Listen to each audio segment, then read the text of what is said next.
এই ভিখারি, তুই আমাকে বিয়ে করবি? আরে তাড়াতাড়ি বল, আমার হাতে টাইম নেই। তুই আমাকে বিয়ে করবি?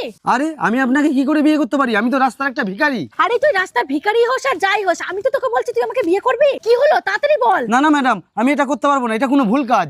আরে এটা বিয়ে হবে, প্রপার বিয়ে হয়, যেমন সবারই হয়। তুই আমাকে বিয়ে কর, আমি তোকে বাড়ি গাড়ি বাংলা টাকা পয়সা সব দেবো। না না, আমি তোমাকে বিয়ে করতে পারবো না, আমি তো একটা রাস্তার ভিখারি। আমি তোমাকে বিয়ে করে রাখবো কোথায়, খাওয়াবো কি? আরে তুই কেন আমাকে খাওয়াবি, তুই কেন আমাকে রাখবি? আমি তোকে খাওয়াবো, আমি তোকে রাখবো, তার বদলে তুই আমাকে বিয়ে করে নে, ব্যাস এইটুকুই। মানে সবকিছু দেবে? হ্যাঁ, তোকে আমি সবকিছু দেবো, তার বদলে তোকে আমাকে বিয়ে করতে হবে। তাড়াতাড়ি বল, বিয়ে করবি? কি হলো, তুই বল আমাকে বিয়ে করবি, না হলে এখানে অনেক ভিখারি আছে, আমি ঠিক কাউকে খুঁজে নেবো। না না, আমি বিয়ে করতে রাজি। এনে এই মালাটা পরে নে, এনে সিঁদুরটা আমাকে পরিয়ে দে, তাড়াতাড়ি পরা সিঁদুরটা। কি হলো, তাড়াতাড়ি পরাও, তাড়াতাড়ি পরা সিঁদুরটা। হ্যাঁ, কি করছিস? পাগল হয়ে গেছিস? আরে পূজা, তুমি এখানে কি করছো? তাড়াতাড়ি চলো, বিয়ে করবো। ছাড়ো আমাকে, আমি তোমার সাথে কোথাও যাবো না, আর আমি তোমাকে বিয়ে করতেও পারবো না। তুমি কি পাগল হয়ে গেছো? বিয়ের মণ্ডপ থেকে পালিয়ে